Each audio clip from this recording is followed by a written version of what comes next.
Engineering mathematics के lecture number 18 matrices में हम डिस्कस करेंगे solution of a system of linear equation. सबसे पहले हम होमोजेनियस लीनियर इक्वेशन को डिस्कस करेंगे। तो लीनियर इक्वेशन आप लोगों ने क्लास 8 में 9 में स्टडी किए हैं। दो वेरिएबल का किए हैं, यहाँ पे हम तीन वेरिएबल की बात करेंगे। ठीक है, तो जब दो या दो से ज्यादा इक्वेशन को कंबाइन कर देते हैं तो वो सिस्टम का फॉर्मेशन करता है। क्या करता है? सिस्टम बन जाता है हमारा जब दो या दो से ज्यादा ग्रुपिंग में, यानी कि जब लीनियर इक्वेशन को हम कंबाइन कर देते हैं तो हमारा सिस्टम का फॉर्मेशन करता है। ये सब आप लोग बहुत अच्छे तरीके से जानते होंगे। तो अब आगे में चले और बात करते हैं अपने टॉपिक पे। उससे पहले आप लोग से एक छोटा सा रिक्वेस्ट है, प्लीज यार शेयर कर दिया करें और चैनल को सब्सक्राइब कर दिया करें। ठीक है, और अगर लेक्चर में कोई प्रॉब्लम आए तो उसको कमेंट करके हमें बताया करें, सजेस्ट किया करें। ठीक है, उससे क्या होता है कि काम करने में हमारे लिए आसानी होगा कि हमें क्या करना है नहीं करना है। तो सबसे पहले मान लेते हैं consider system of linear equation, system of linear equation equation को ई क्यू लिख के उसके सर के ऊपर में एन लिख देते हैं। ठीक है, हमने मान लिया। तो a1x plus b1y plus c1z is equal to d1 हमने माना है। इसी इक्वेशन मैंने वन कह दिया। और a2x plus b2y plus c2z is equal to d2, equation मैंने इसे 2 कहा है। a3x plus b3y plus c3z is equal to d3, equation इसे हमने 3 कहा। ठीक है, एन इक्वेशन कंसीडर करने का कोई मतलब नहीं है, नहीं कर रहे हैं। ठीक है, क्या क्या कर रहा है ये अपने को मेजर जो है वो पता होना चाहिए। ठीक, अब करना क्या है, ये जो हमारे पास इक्वेशन दिया हुआ है इनको क्या करेंगे हम मैट्रिक नोटेशन में कन्वर्जन करेंगे। क्या करेंगे? मैट्रिक नोटेशन में। ठीक है, ठीक है, लिखते हैं इन मैट्रिक्स नोटेशन। ठीक है, मैट्रिक नोटेशन में क्या करने वाले हो, इनमें आई बड़ा कर दो। ठीक है, इसमें करने वाले क्या है, तो भाई ax इज इक्वल टू बी, इस फॉर्म में अपने को क्या करना है, कन्वर्जन करना है, कन्वर्ट करना है। ठीक है, ठीक है, करते हैं। तो जो a1 a2 a3 है इसको मैं फर्स्ट कॉलम में रखूंगा और b1 b2 b3 को सेकंड कॉलम में रखूंगा।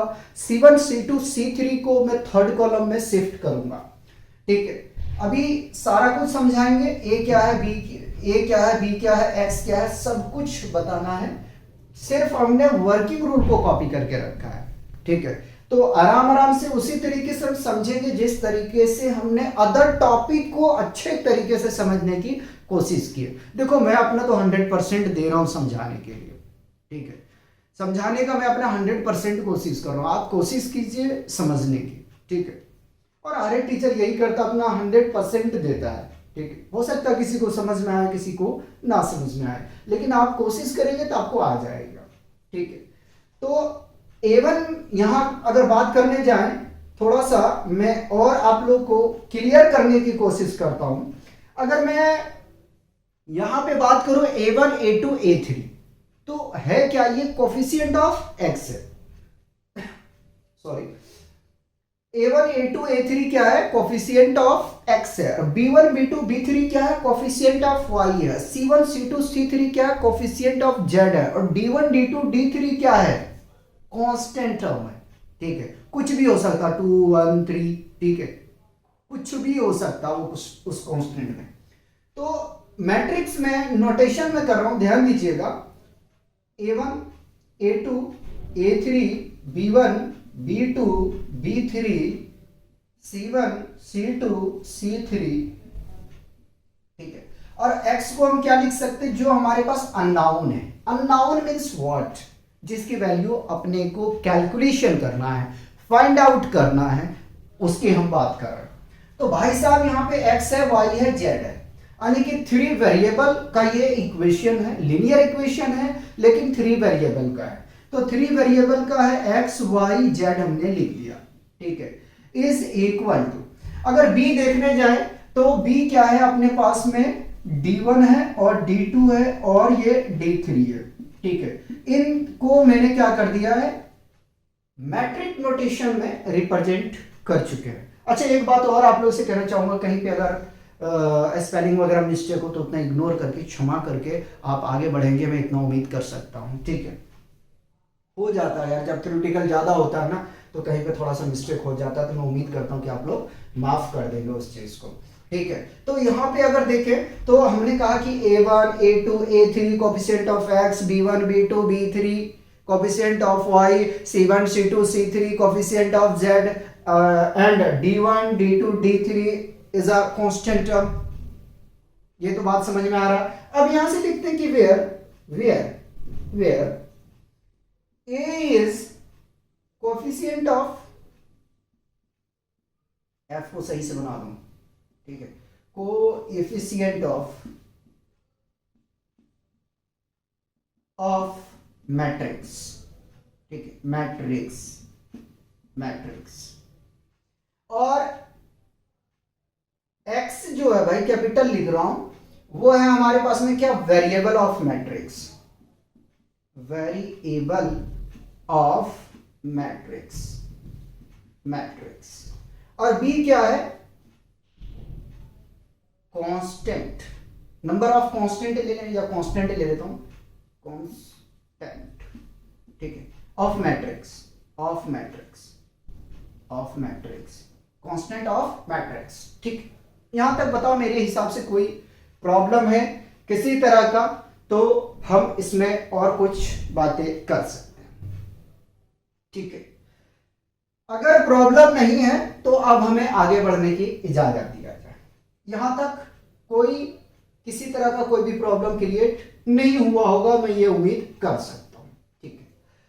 अब हम बात करते हैं कि होमोजीनियस लीनियर इक्वेशन का जो वर्किंग रूल होगा वो क्या होगा।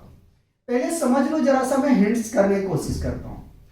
यदि if ax is equal to 0 then the system will be homogeneous।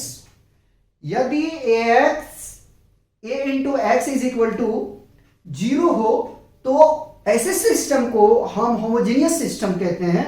ये मेजर आप डिफरेंस याद रखेंगे, हम स्पेशल केस की बात करेंगे, नेक्स्ट लेक्चर में डिस्कस करेंगे, ठीक है। जीरो मीन्स क्या, जीरो मीन्स जो d1 d2 d3 की वैल्यू होगा वो आपकी जीरो होंगे, ठीक है। इक्वेशन के साइड में जीरो होगा। जैसे देखो अगर हम इक्वेशन की बात करेंगे ax प्लस by है इज इक्वल टू 0 है, 2 वेरिएबल का हमारे पास में है, ठीक है। तो देखो ये इक्वालिटी होता है, जब तक इक्वल का साइन नहीं लगता है तब तक हम इक्वेशन उसे नहीं कहते, उसको एज अ पॉलिनोमियल हम कंसीडर करते हैं। ये तो मेरे हिसाब से पता होगा कि जब तक इक्वालिटी इंट्रोड्यूस नहीं होगा, इन्वॉल्वमेंट नहीं होगा, तब तक हम उसे इक्वेशन नहीं कह सकते हैं। और भाई साहब अब स्टडी कर रहे हो solution of a system of linear equation, इसका मतलब कि आप जो है आपके पास में जो मिलेगा वो लीनियर इक्वेशन मिलेगा, ठीक है, क्वाड्रेटिक नहीं मिलेगा, जो भी मिलेगा लीनियर मिलेगा। तो लीनियर मिलने का मतलब क्या है, लीनियर मिलने का मतलब यही हुआ कि इक्वेशन हो सकता है आपको 3 वेरिएबल का मिले, ठीक है, 3 वेरिएबल का मिले, हो सकता है 3 इक्वेशन मैंने लिखे, 4 आपके पास में इक्वेशन मिले, 5 मिले, ठीक है, 4 मिलेगा मैक्सिमम, ठीक है, 5 भी मिलेगा तो कोई बात नहीं, अब कर लोगे यार, ठीक है। तो इक्वेशन जहां भी आए दिमाग में तुरंत चमकना चाहिए। क्या चमकना चाहिए कि अच्छा इक्वालिटी की बात कर रहा है, मतलब कि इसमें जीरो का इन्वॉल्वमेंट 110% होगा। तो मैंने कहा कि यदि ax इज इक्वल टू 0 हो जाएगा तो ऐसे सिस्टम ऑफ इक्वेशन को, लीनियर इक्वेशन को, सॉरी, ऐसे सिस्टम ऑफ लीनियर इक्वेशन को होमोजीनियस लीनियर इक्वेशन कहेंगे। वही बात मैंने लिखा है वर्किंग रूल में। वर्किंग रूल में हमने ये लिखा है, होमोजीनियस की केस में थोड़ा सा मैं यहां इंट्रोड्यूस कर देता हूं कि if ax is equal to 0, ठीक है, ये बात थोड़ा सा मैंने यहाँ पे मेंशन कर दिया है, ठीक है, देख लो कटा तो नहीं, ठीक है। तो ये बात थोड़ा सा मेंशन कर दिया मैंने। अब होमोजीनियस के लिए भी मैं चार्ट रेडी करूंगा, परेशान मत हो, ठीक है। तो फॉर होमोजीनियस के लिए वर्किंग रूल हम क्या करेंगे? फर्स्ट ऑफ ऑल हमें ये करना पड़ेगा कि सबसे पहले, अभी जस्ट हमने पीछे लेक्चर में डिस्कस किया वेक्टर को डिस्कस किए थे, वहां पे कुछ अपना जो तरीका था करने का, वो इक्वेशन तो 3 मिलता था, लेकिन वहां पे हम क्या करते थे, के को कंसीडरेशन करके हम काम कर लिया करते थे, ठीक है। लेकिन भाई साहब यहां पे जो है ना, थोड़ा सा आपको क्या करना है, पैसेंस से रखना है। अब जैसे पैसेंस से रखोगे आपका काम हो जाएगा। तो फर्स्ट ऑफ ऑल आपको ये करना है, सबसे पहले आपको क्या करना है कि मैट्रिक्स के फॉर्म में कन्वर्जन करना है, ठीक है। वेक्टर में हम क्या करते थे, कोफिशिएंट ऑफ मैट्रिक्स बनाते थे, याद करो जरा सा, कोफिशिएंट ऑफ मैट्रिक्स बनाते थे, उसके बाद में हम रैंक फाइंड आउट करते थे। तो यही चीज करना इसमें भी है, क्या करना है, convert linear equation in matrix form. सबसे पहले जो आपके पास में लीनियर इक्वेशन गिवन है उसको कन्वर्जन करना है। किस फॉर्म में कन्वर्जन करना है, तो मैट्रिक्स के फॉर्म में आपको कन्वर्जन करना है। यानी कि होमोजीनियस आप देख के पता कर लोगे कि ax इज इक्वल टू 0 है, भैया होमोजीनियस है, यानी कि इस फॉर्मेट में आप कन्वर्जन करोगे। सेकंड में आप करोगे कि फाइंड करोगे रैंक, क्या करोगे, रैंक फाइंड आउट करोगे। फिर से रिपीट करता हूं, सबसे पहले आप मैट्रिक्स के फॉर्म में जो लीनियर इक्वेशन दिया गया है उसको कन्वर्ट करेंगे, उसके बाद में आप रैंक फाइंड आउट करोगे। रैंक कैसा करोगे भाई, रो ऑपरेशन लगाना, कॉलम नहीं लगाना, इचलन फॉर्म लेके चलना है। रिपीट कर रहा हूं, रो ऑपरेशन लगाना, रो ऑपरेशन ओनली, ठीक है। रो ऑपरेशन केवल आपको इस्तेमाल करना है, इस बात को ध्यान में रखिएगा, ठीक है। अब आगे में चलते हैं। यदि रैंक नंबर ऑफ अननोन के बराबर हो जाए, पहले तुम आराम से समझो, कोई हड़बड़ी नहीं है, ठीक है। यदि रैंक नंबर ऑफ अननोन के बराबर हो जाए, नंबर ऑफ अननोन क्या है, नंबर ऑफ अननोन आपके पास x है, y है, z है, x है, y है, z है, ठीक है, इसके बराबर हो जाए, भैया मान लो 4 वैल्यू निकालना है, ठीक है, और रैंक उसके बराबर आ गए, तो क्या होगा, नंबर ऑफ अननोन के बराबर होगा। जब नंबर ऑफ अननोन के बराबर आपका रैंक हो जाएगा, उस केस में आपका जो सिस्टम ऑफ लीनियर इक्वेशन होगा वो कैसा होगा, वो केवल ट्रिवियल सॉल्यूशन होगा। फिर से रिपीट करते हैं, ट्रिवियल सॉल्यूशन होगा, ठीक है। उसी को हम जीरो सॉल्यूशन भी कहते हैं, उसी को हम यूनिक सॉल्यूशन भी कहते हैं। रिपीट कर रहा हूं, if rank is equal to number of unknown, then the system will be trivial solution, zero solution and unique solution, ठीक है। तीनों नाम एक ही चीज है, अगर मैं स्लैश दे के करूं तो भी बात वही बनेगा। it means the value of unknown will be 0। जो हमारे पास अननोन वैल्यू है वो क्या होगा, 0 होगा। अननोन वैल्यू क्या, x y z, ठीक है, ये क्या होंगे, सारे के सारे 0 आएंगे, क्या आएंगे, सारे के सारे 0 आएंगे। फिर से रिपीट कर देता हूं, if rank of A is equal to number of unknown, then the system will be unique solution, trivial solution and zero solution, ठीक है। Then the value of x, y, z is equal to 0। तो उस case में जो x और y और z का value आएगा वो क्या आने वाला है, 0 आने वाला है। ये बात ध्यान में रखिएगा, ठीक है। आगे में बढ़े अगर इजाजत है तो। अब आगे में चलते हैं, रूल नंबर 4 कह रहा है, if rank of A is less than number of unknown, यदि रैंक नंबर ऑफ अननोन से कम होगा, then the system will be infinity solution, infinite solution, non trivial solution और नॉन जीरो सॉल्यूशन। भाई ये तीनों का नाम एक ही है, तीनों नाम याद रखोगे, क्वेश्चन में कुछ भी पूछेगा, घबराना नहीं है भाई, ठीक है। तो कैसा सॉल्यूशन होगा भाई, इनफिनाइट सॉल्यूशन होगा, नॉन ट्रिवियल सॉल्यूशन होगा, नॉन जीरो सॉल्यूशन होगा। It means free variable is equal to number of unknown minus rank of A. आपको फाइंड आउट करना पड़ेगा। मतलब जब मैं क्वेश्चन करूंगा वहां पे समझ में आएगा कि इस फ्री वेरिएबल का मतलब क्या है। फ्री वेरिएबल का मतलब यह है कि आपके पास एक फ्री चॉइस है कि नहीं, दो वैल्यू में से एक वैल्यू को कंसीडर करना है। क्या कंसीडर करना? कुछ भी स्केलर x अगर मान लो x2 है, x3 है, दो ही होंगे, ठीक है, उसमें एक फ्री वेरिएबल मिलेगा। तो वहां पे आपको कुछ मान लेना पड़ेगा। क्या मान लेना पड़ेगा? या तो हम k मान लें, या तो हम फाई मान लें, या तो हम साई मान लें, या ईटा माने, जीटा माने, जो मानना है यार वो मान ले, लेकिन एक ही चॉइस होगा, याद रख लेना, ठीक है। दो में फिर फंसोगे। फिर से रिपीट कर देता हूं, if the rank of A is less than number of unknown, then the system will be infinite solution, not trivial solution, non-zero solution. Then we can find free variable is equal to number of unknown minus rank of A। बताइए यहां तक कोई confusion है तो? ठीक है, यहां तक कोई कंफ्यूजन है तो तुरंत बता दीजिए हमसे, ठीक है। इतना तो बात हमने कर ली है भाई, ठीक। अब थोड़ा सा हम लोग क्या करेंगे, इसी में हम चार्ट को डिस्कस करेंगे। चार्ट में क्या करेंगे कि होमोजेनियस को इतना ना रख के दिमाग में हम छोटा सा टुकड़ा को याद रखेंगे और अपना काम करेंगे। तो मैं कोशिश कर रहा हूं कि आपको प्रॉब्लम क्रिएट ना होने दूं, ठीक है। अगर प्रॉब्लम क्रिएट हो जाएगा तो यार पढ़ाने का कोई मतलब नहीं है। देख लो, कोई कंफ्यूजन है? नहीं होना चाहिए। हमने यहाँ पे ए का नाम भी बता दिया, बी का बता दिया, एक्स का बता दिया, क्या क्या है ये हो गया। होमोजेनियस का पहचान क्या रखोगे?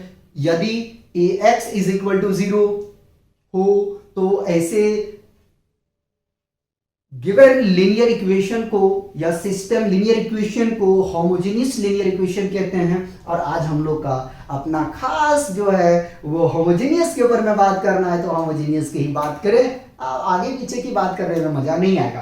तो मैं उम्मीद करता हूं कि आप लोग को अच्छे तरीके से समझ में आया होगा। फिर से एक बार बता देते हैं, क्या बता देते हैं कि भैया इसमें हम रो ऑपरेशन लगाएंगे, इचलन फॉर्म बहुत अच्छे से मैंने आपको कराया, इचलन फॉर्म का नॉर्मल फॉर्म अच्छे से कराया, ठीक है। आपने देखा होगा कि मैट्रिक्स बहुत लॉन्ग हमने खींचा है, ठीक है, जानबूझ के मैंने खींचा है कि यार जितनी हो सके ना हम लोगों ने जो प्रॉब्लम फेस की है आप लोग नहीं करो, ठीक है। तो उसके लिए प्यार से ठोक बजा के थोड़ा सा शेयर कर दिया करो। पहले इसे कॉपी करेंगे, हम थोड़ा चार्ट को डिस्कस करते हैं, फिर एक दो क्वेश्चन आपको करा देते हैं जिससे आपका कंसेप्ट में क्लैरिफाई हो जाएगा, ठीक है। कॉपी की,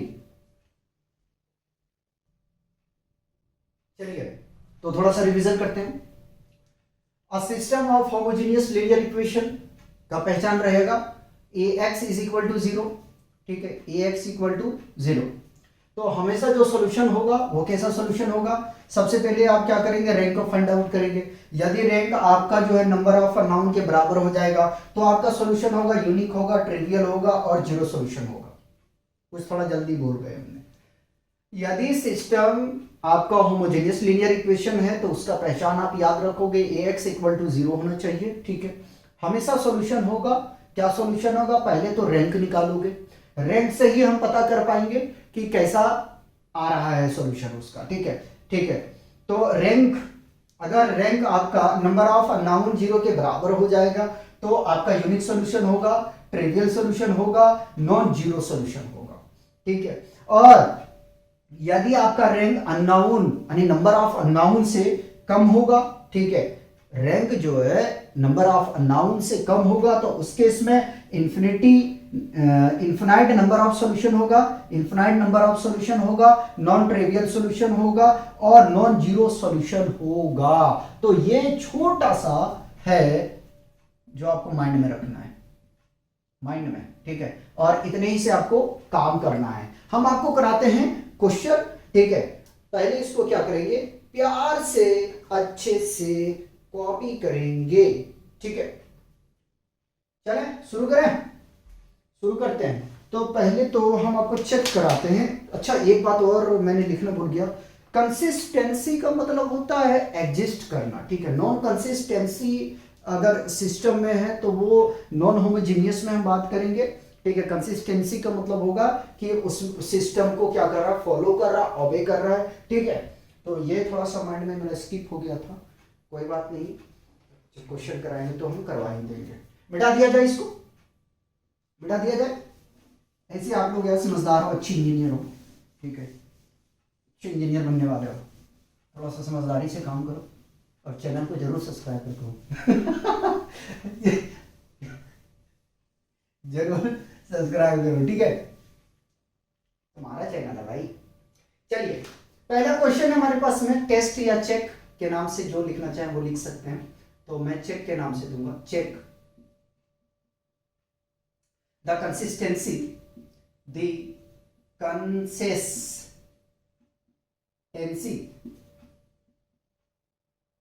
and solve the following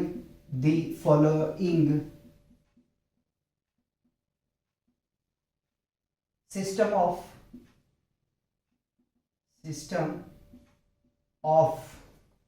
linear equation,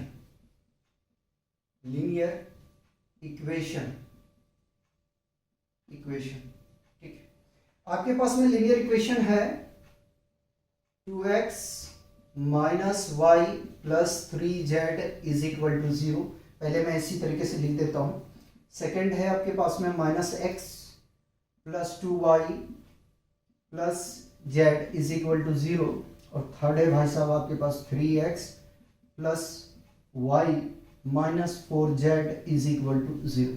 ठीक है, हमें चेक करना है कि क्या ये सिस्टम कंसिस्टेंसी है, फिर इसको हम सॉल्व करते हैं। ठीक है, शुरू करें।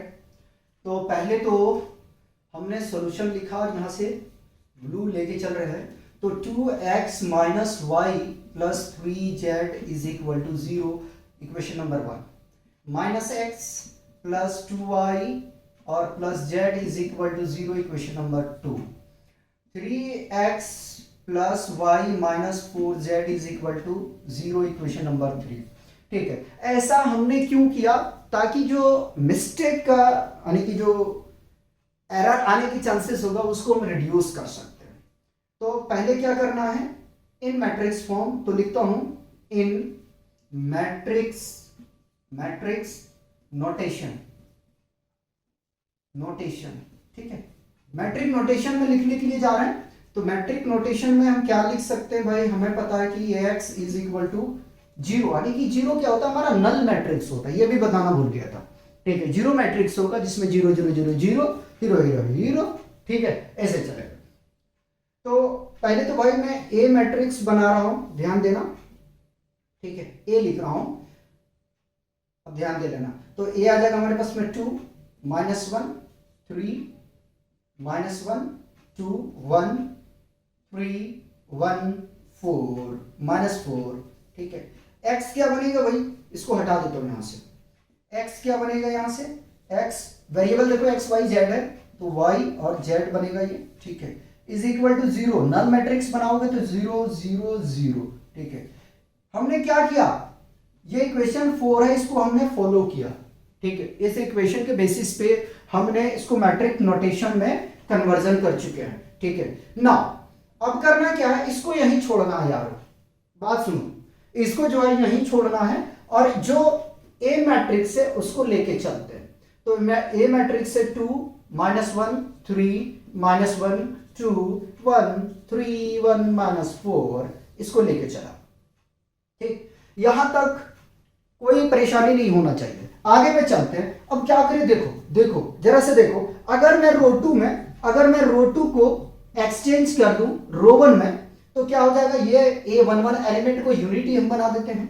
तो जैसे बनाओगे तो आपको क्या मिलेगा, ध्यान दीजिएगा, यहां से बनेगा माइनस 1 2 1 2 माइनस 1 3 3 1 माइनस 4। ठीक है, अब चेंज कर चुके हैं। ठीक, तो ऐसा करने से क्या फायदा होगा, इचलन फॉर्म में हमने सिखाया था। जो रेस्ट एलिमेंट हो गया ना डायगोनल के अलावा, ठीक है, इस डायगोनल को छोड़ के इनको हम जीरो बनाएंगे। क्या बनाएंगे? जीरो। बहुत सारे में होगा डायगोनल भी जीरो हो जाएगा, ठीक है। 2 बाई 2 का आपको मिलेगा रैंक, यानी कि जो रैंक मिलेगा वो 2 का मिल जाएगा। 4 का मैट्रिक्स होगा, 2 का रैंक मिलेगा, ऐसा भी आएगा, ठीक है। तो अपना क्या है, ये टारगेट ये है कि इसको क्या करना है, जीरो करना है ना। अप्लाई करते हैं ऑपरेशन और देखते हैं कि चीड़फाड़ कैसे करना है। तो R2 में ऑपरेशन हम कर रहे हैं, R2 minus 2 times of R1, ठीक है। एक साथ में 2 कर रहा हूं, R3 में ऑपरेशन कर रहा हूं, R3 minus 3 times of R1। Calculation करके दिखाऊंगा, फर्स्ट क्वेश्चन है। तो पहले तो हमें ये करना है भाई कि R2 एलिमेंट को लिख देता हूं, ठीक है। 2 माइनस 1 और 3 इसको लिख दिया। अब इसको मल्टीप्लाई करके लिख रहा हूं, तो +2 हो जाएगा भाई, और -4 हो जाएगा, ठीक है, -2 हो जाएगा, ठीक। और ये माइनस, अच्छा जी, माइनस माइनस प्लस हो रहा है ना, ये तो कोई फायदा नहीं है, इसको प्लस कर देते हैं, ठीक है। प्लस कर दिया, प्लस कर दिए तो ये माइनस रहेगा, ये प्लस हो जाएगा और ये प्लस हो जाएगा, ठीक है। कोई कंफ्यूजन? तो ये बना यहाँ से 0 और ये मिल जाएगा 3, ये मिल जाएगा भाई 5, प्लस का 5, ठीक है। 3 वाले भी सुधार दूंगा, परेशान मत हो, पहले मैं जो काम कर रहा हूँ उसको कंप्लीट करता हूँ। -1 2 1, ठीक है, 0 मिल गया, यहाँ से 3 मिल गया और 5 मिल गया। क्रॉस चेक करेंगे, जरूर करेंगे। तो ये मिल जाएगा भाई 2, ये बन गया 0, 2 दूनी 4, 4 4 4 में ये चला जाएगा 3, ठीक है। फिर यहाँ से आ जाएगा 2 2 और 3 5, यहाँ तक ठीक है। अब यहाँ से देखते हैं, ये माइनस, ठीक है। तो पहले तीसरे को लिख रहा हूँ 3 1 -4, उसके बाद में इसको मल्टीप्लाई कर रहे हैं -3 से, तो माइनस माइनस +3 आ जाएगा भाई, +3। कोई फायदा नहीं है, कोई फायदा नहीं, ये भी प्लस कर देता हूँ, ठीक है। ये भी प्लस कर दे रहा हूँ, तो ये -3 और ये आ जाएगा 6, और भाई साहब ये आ जाएगा आपके पास में 3, ठीक है, 3 आ जाएगा। तो यहाँ से मिलेगा 0, ये मिल जाएगा 7, यहाँ से मिल जाएगा 1, ठीक है। 0 7 -1, ठीक है। हम क्रॉस जरूर चेक करेंगे, क्रॉस जरूर चेक करेंगे, ठीक है। तो चलिए, अब जब क्रॉस चेक करने के लिए जाएंगे तो यहाँ से हमें मिलेगा, ठीक है। R3 3 है, मल्टीप्लाई कर देंगे, 0 आ गया, ठीक है। 1 है, 3 2 6, 7 आ जाएगा, ठीक है। -4 है, 3 घटाएंगे 1 आ जाएगा, ठीक। बताइए यहाँ तक कोई कंफ्यूजन है? तो यहाँ तक कोई कंफ्यूजन है तो मुझे बताइए, नहीं होना चाहिए, ठीक है।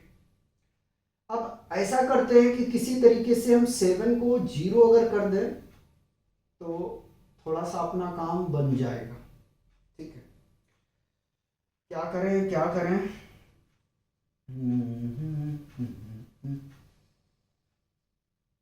7 को क्या करें?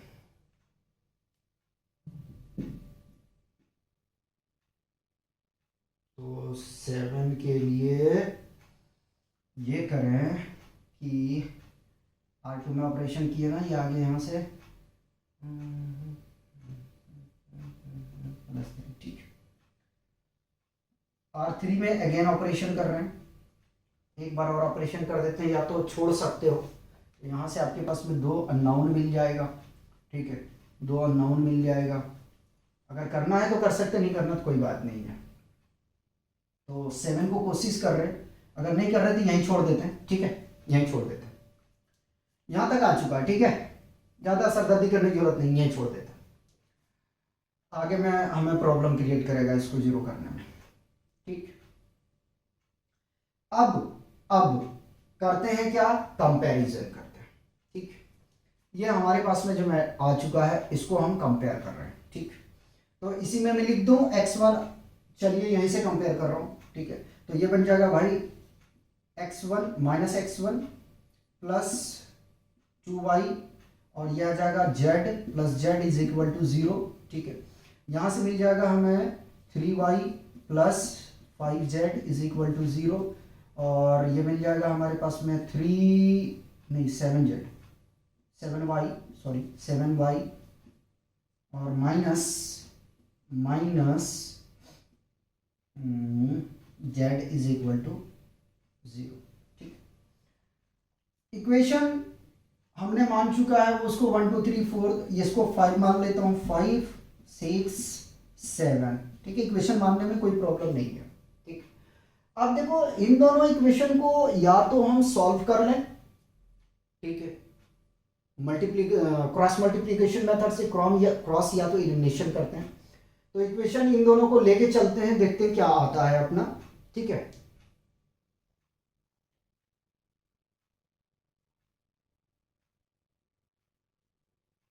चलिए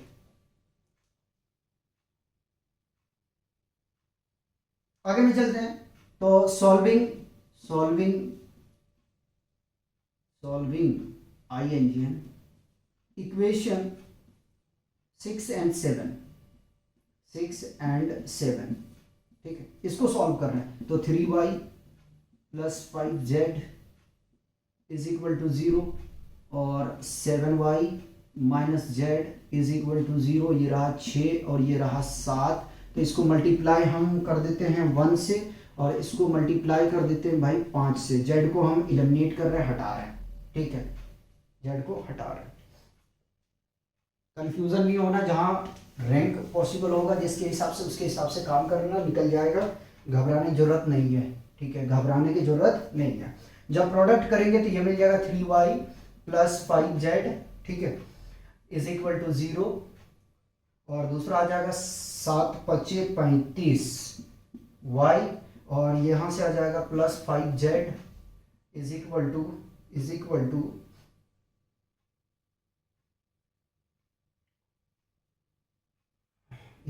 कितना आ रहा है भाई, 0, ठीक है। तो देखो ये माइनस का है ना, ये माइनस, ठीक है। तो साइन का कन्वेंशन चेंज करने की जरूरत, ये कैंसिल हो जाएगा और यहाँ से मिल जाएगा 35 और 3 38y = 0। तो y इज इक्वल टू क्या आ गया, यहाँ से 0 आ गया, ठीक है। यार ये तो जो है आपका ट्रिवियल सॉल्यूशन हो रहा है ना, ठीक है, y = 0 आ गया, ठीक, कोई बात नहीं।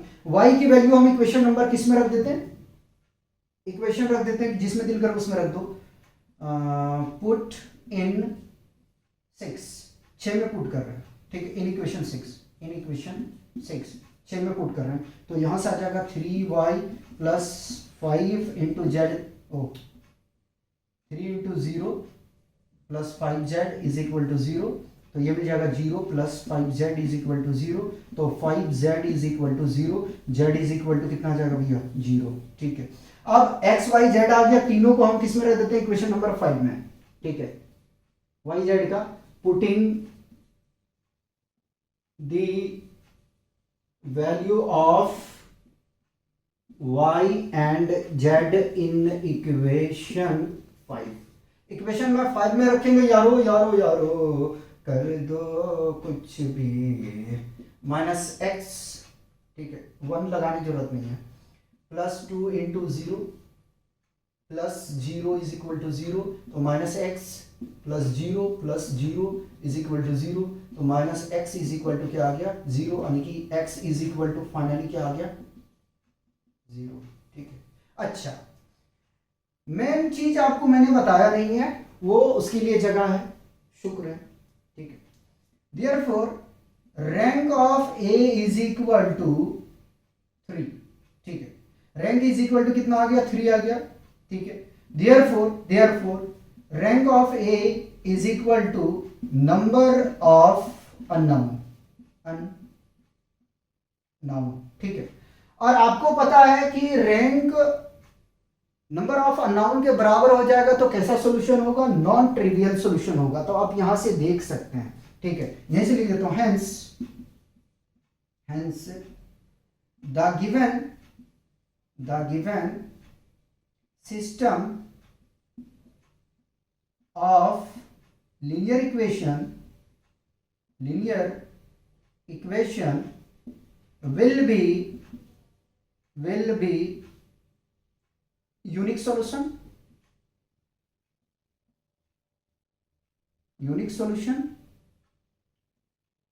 ठीक है, सॉल्यूशन, ये बात यहां लिख दिया मैंने, ठीक है। अब यूनिक सॉल्यूशन इसलिए यहाँ लिखा है तो जाहिर सी बात है, मैंने ये आपको शो करके दिखाया नहीं, आप शो करते हैं ना तो इतना डेटा लिखने के बाद में लिख देते हैं कि hence the value of x y z is 000 इतना आ जाएगा। ठीक है, ये बात माइंड से निकल गया, मैं क्षमा चाहता हूँ, इतना जो बात मैंने यहाँ लिखा है, ठीक है, तो ये माइंड से निकल गया था हमारा बाय मिस्टेक। ठीक, तो यहीं से हमें पता चल गया था जो सिस्टम मिलने वाला है कैसा है, ट्रिवियल मिलेगा, यूनिक सॉल्यूशन मिलेगा, जीरो सॉल्यूशन मिलेगा, तो हम यहीं से इसको जस्टिफिकेशन कर सकते थे। ठीक है, पहले इसको कॉपी किया जाए, मिटा दिया जाए, मिटा दिया जाए।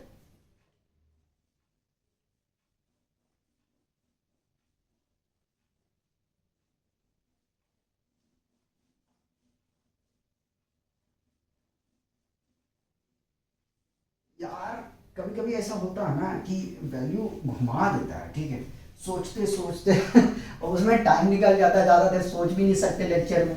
चलो अगर आप कॉपी पेन लेके बैठे हो तो वहाँ सोचो तो कोई दिक्कत नहीं, यहाँ आप रुकोगे, यहाँ फंस गया, ये हो गया, वगैरह वगैरह वगैरह। ठीक है, तो वैसी वाली नौबत ना क्रिएट हो।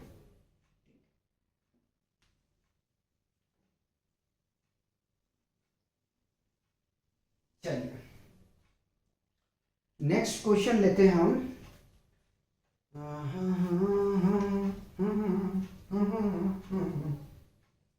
क्वेश्चन नंबर 2, इसको फ्रेज से करूंगा। सॉल्व द इक्वेशन यूजिंग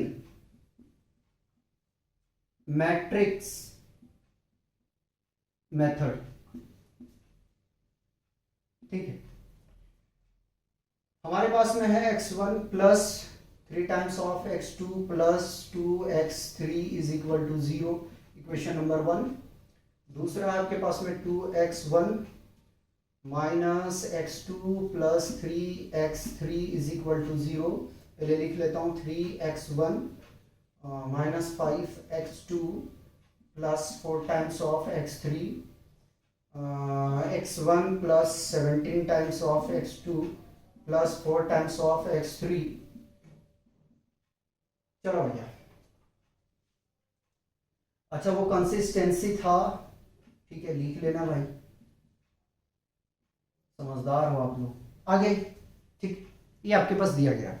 अब क्या करना है, पहले तो हम मैट्रिक्स को बनाते हैं। ठीक है, तो लिखते हैं इन मैट्रिक्स नोटेशन।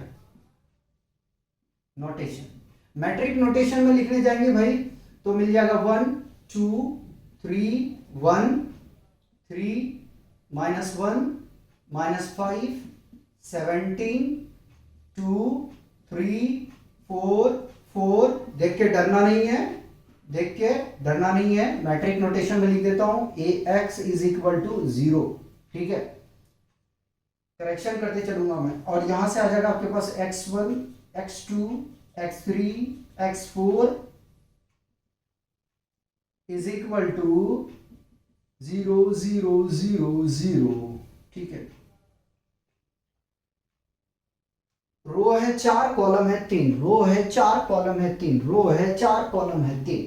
तो अब लेके चलते हैं भाई ए मैट्रिक्स इज इक्वल टू, ठीक, 1 3 2 2 -1 3 3 -5 4 1 17 4। क्या किया जाए, सोचो जरा, क्या किया जाए, सोचो जरा क्या किया जाए, क्या ऑपरेशन लगा दिया जाए R2 में, R2 में ऑपरेशन लगा दिया जाए तो R2 minus 2 times of R1, R3 में लगा दिया जाए R3 minus 3 times of R1, 4 में लगा दिया जाए R4 माइनस R1। बताइए यहां तक कोई कंफ्यूजन है तो मैं सोच रहा हूं एक स्टेप क्यों ना यहीं पे ले लें।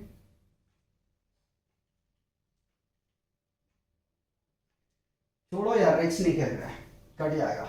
ठीक है, कट जाएगा। तो यहां से हमें मिल जाएगा ये, पहले वाले को कॉपी कर लिया 1 3 2। ठीक है, दूसरे में ऑपरेशन आराम आराम से करेंगे। तो ये 2 मिल गया यहां से 0, ठीक है, -1 और -6 -7, ठीक, और यहां से आ जाएगा 3 और -4 -1, आगे में ये तो मिल जाएगा 0, इसमें कोई गुंजाइश है नहीं, ठीक है, तो 6, ठीक है, -5 -6, फिर से रिपीट कर रहे हैं, R3 है -5 और ये आ जाएगा आपके पास में -6, तो -11 आ रहा है, ठीक है।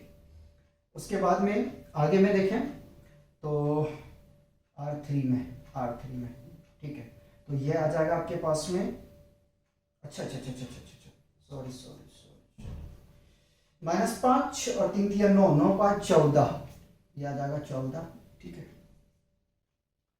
R3 में कर रहे हैं तो 4 यहाँ से है वही, और 3 दूना 6, घटाएंगे तो -2 आ रहा है, ठीक है, ये हो गया यहाँ से 0, ठीक है, और इसमें घटा देंगे तो ये आ जाएगा -14, ठीक है, और यहाँ से इसमें घटा देंगे तो +2 आ जाएगा, ठीक है।